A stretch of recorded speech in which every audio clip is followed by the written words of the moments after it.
This week's Parsha features the greatest heavyweight fight in history, Yaakov against Esav's angel. Somehow, although he gets injured, Yaakov wins.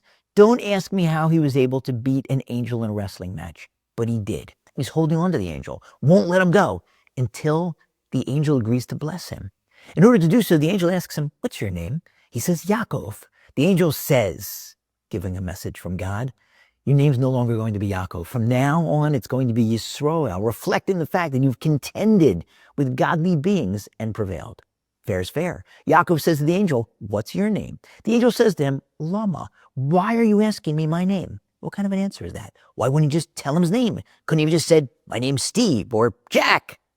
One commentator says that the angel is explaining to Yaakov, "I can't give you a name because as an angel, my name reflects my mission. And each time I get a different mission, I get a different name."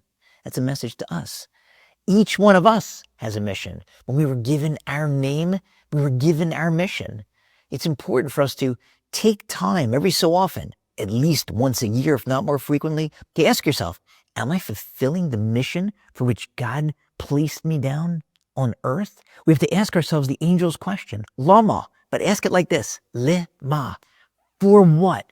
For what purpose was I placed here? And am I fulfilling that purpose? Another commentator has a different explanation. He says, look at which angel this was.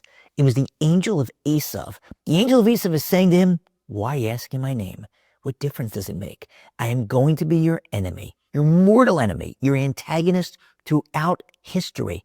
You never know where I'm going to come from. I'm not going to tell you my name. You'll think your enemies are only on the left.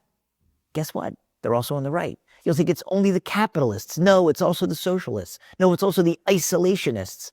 You're going to be accused of being too stingy. You're going to be accused of being too greedy. You're going to be accused of blood-sucking. You're going to be accused of being parasitic. You're going to be accused of all sorts of crazy, ridiculous rumors.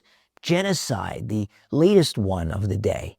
We're going to have to sleep throughout history with one eye open, never knowing where the attack's going to come from, never knowing what it's going to be based on, which lie, which falsehood. We have to always be on guard, always praying for protection from above.